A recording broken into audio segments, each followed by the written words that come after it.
No final do capítulo 12 de Hebreus, nós estávamos no Monte Sião, contemplando a grandeza do Deus vivo, a cidade celestial, os anjos em festa, Jesus como mediador da nova aliança. Estávamos então nos regozijando nesse monte. E a partir desse versículo 1 do capítulo 13, nós vamos agora descer do monte. Nós vamos refletir acerca de hospitalidade, acerca de amor, casamento, dinheiro, liderança, ensino. É um contraste proposital do autor. O autor de Hebreus quer mostrar que a fé verdadeira, ela não é mística, ela não é teórica, mas ela é prática, ela é visível, é cotidiana.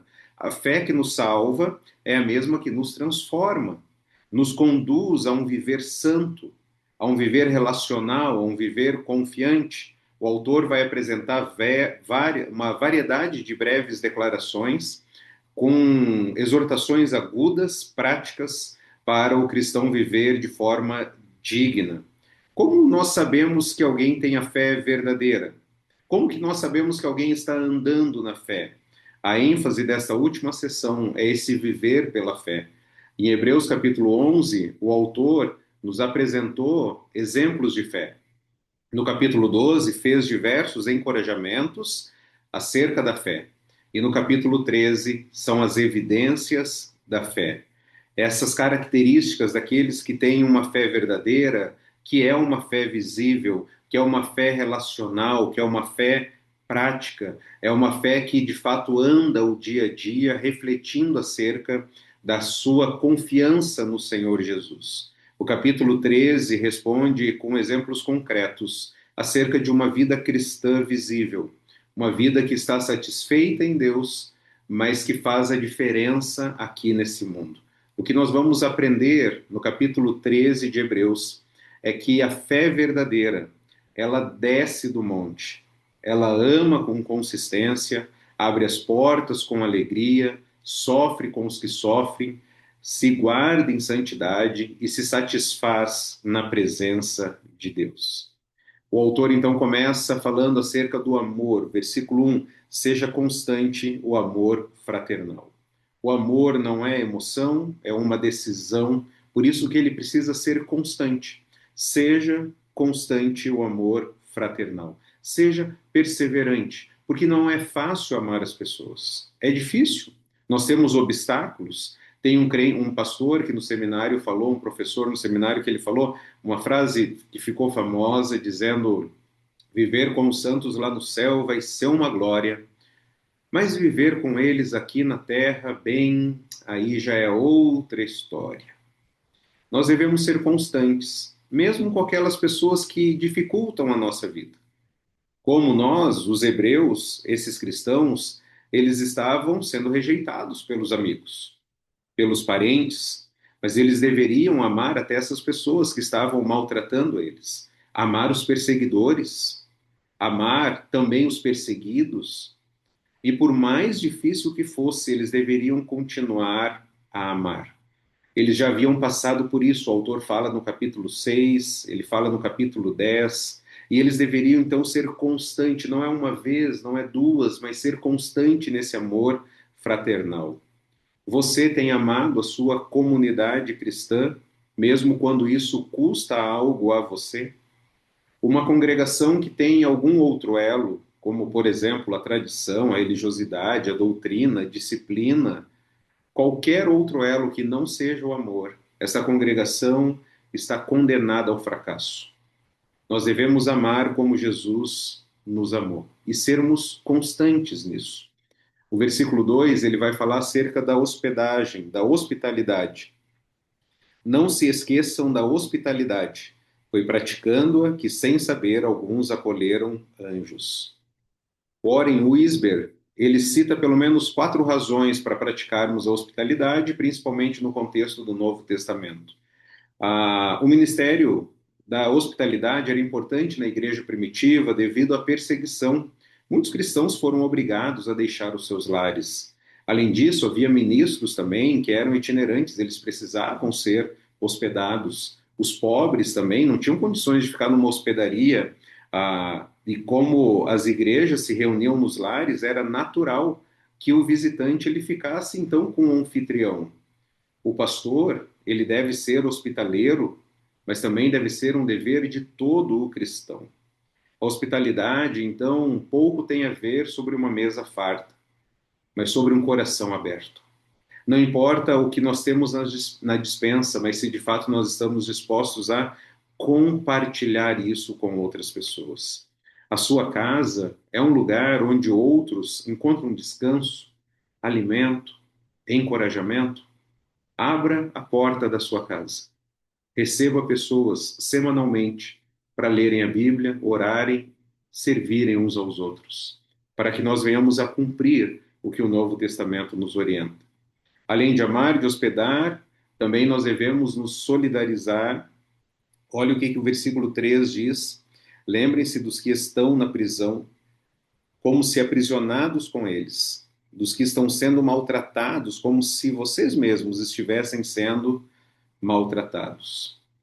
Se hoje quem está na prisão precisa de ajuda externa, quanto mais naquela época. Lembrar e cuidar de quem estava na prisão e identificar-se com aqueles prisioneiros poderia ser muito perigoso. Mas por amor a Deus e por amor às pessoas, era necessário ministrar dessa forma. E nós somos chamados a nos identificar com aqueles que estão sofrendo. A pergunta que nós fazemos aqui é: será que nós não estamos ignorando o sofrimento dos outros? Será que nós estamos nos aproximando daqueles que sofrem, daqueles que estão aprisionados, dos menos favorecidos? Será que nós nos aproximamos deles para os ajudar? Em quarto lugar, o autor fala acerca de santificar. Olha o que diz o versículo 4: o casamento deve ser honrado por todos. O leito conjugal conservado puro, pois Deus julgará os imorais e os adúlteros. Interessante que o texto ele apresenta a pureza antes do casamento e no casamento. O casamento ele deve sim ser honrado por todos. Nós devemos priorizar o casamento, valorizar o plano de Deus. O casamento foi instituído e é abençoado por Deus. Um lar cristão, ele começa com um casamento cristão dentro da vontade de Deus. Se nós queremos um lar que glorifica o Senhor, ele começa com marido e mulher, honrando a Deus, tendo Deus como prioridade em suas vidas. E Deus ordena essa fidelidade sexual dentro do casamento. Um primo meu, certa vez conversando com ele, ele disse a seguinte frase: fazer sexo antes do casamento é pecado. E não fazer sexo no casamento também é pecado. Olha como que é normal inverter isso. Buscar o sexo antes do casamento e quantos relatos há de casais que pouco têm relação sexual. Não fazer sexo com o cônjuge é pecado.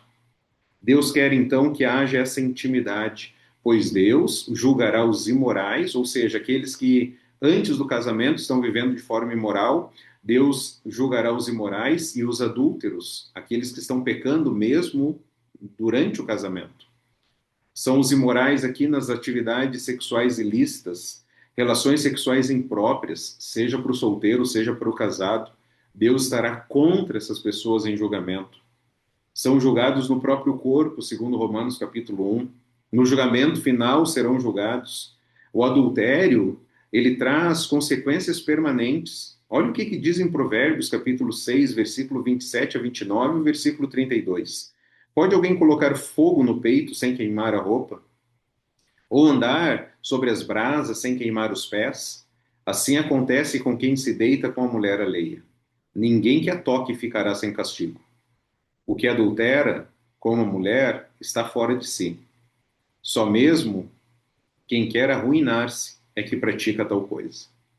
Tais pecados, obviamente, serão perdoados, mas as consequências vão permanecer.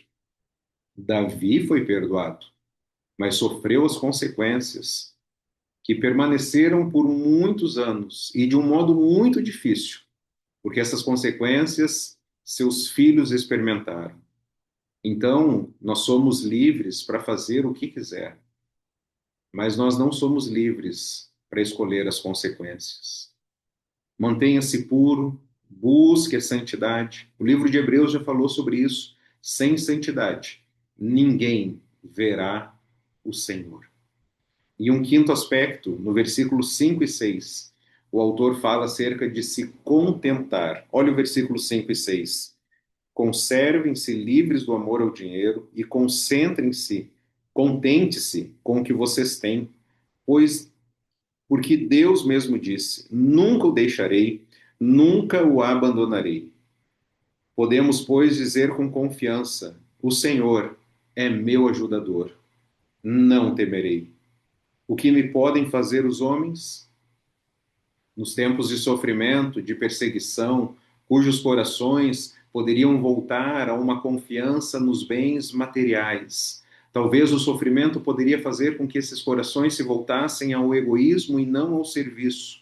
O autor lembra que a confiança desses irmãos deveria estar no Senhor e não dos bens materiais.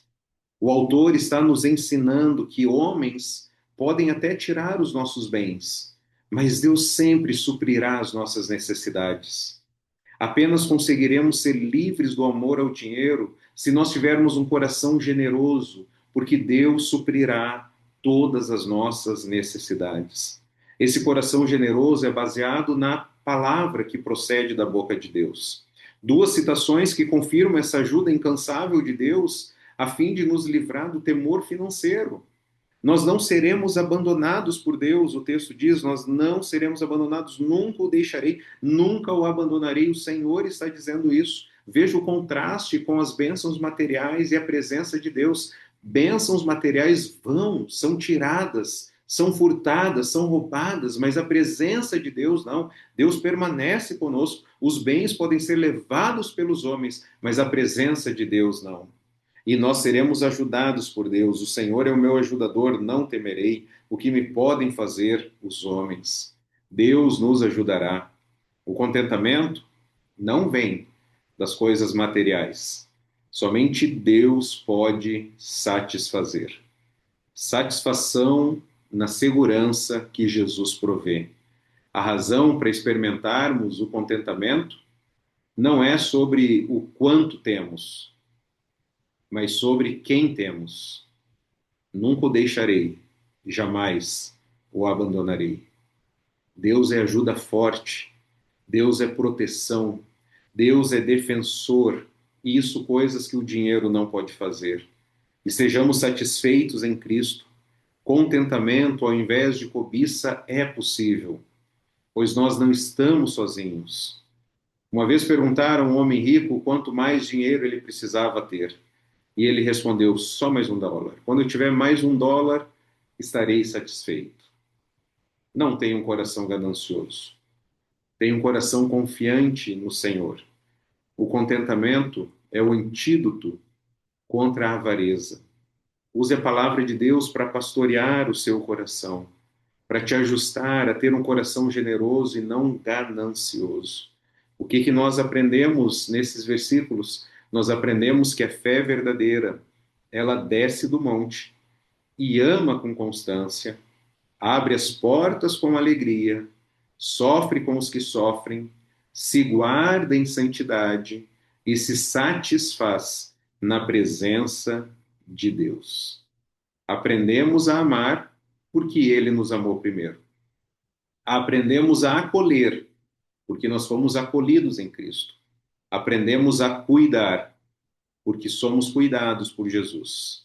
Aprendemos a buscar satisfação porque Ele já nos lavou, já perdoou os nossos pecados. Aprendemos o contentamento porque nele podemos ter satisfação para a nossa alma. Por meio de Jesus, temos a companhia e a presença de Deus. Algumas reflexões práticas para nós.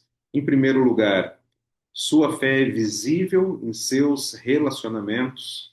Uma fé verdadeira, uma fé autêntica, ela vai se materializar em seus relacionamentos. Ela vai amar de verdade, vai se solidarizar, vai hospedar, vai cuidar. A sua casa é um lugar de bênção para os outros. As pessoas podem chegar no seu lar sabendo que ali receberão a palavra de Deus, receberão um sorriso, um abraço, uma oração, uma refeição. Você se envolve com os que sofrem. Olhe ao seu redor. Eu sei que você está sofrendo, eu sei que você tem sofrimentos, porque todo ser humano tem. Mas olhe ao seu redor as pessoas que estão sofrendo também, e seja a resposta de oração para elas. Você honra e protege o seu casamento. Para você que ainda é solteiro, você se prepara com pureza e você está satisfeito com Deus, ou sempre busca só mais um pouco, só mais $1, só mais uma coisinha? Ou você pode falar somente Cristo, solos Cristo. Em Jesus eu tenho satisfação para minha alma. Que Deus nos abençoe a nós vivermos essa fé verdadeira que encontrou Jesus no Monte Sião, que está a caminho da cidade, da Jerusalém celestial, mas é uma fé que faz toda a diferença nesse mundo aqui. Ao amar, ao acolher, ao cuidar, ao se santificar, ao ter um coração contente com as bênçãos que Deus tem dado. Que Deus nos abençoe e possamos viver, então, para a glória de Deus a cada dia mais. Que Deus nos abençoe.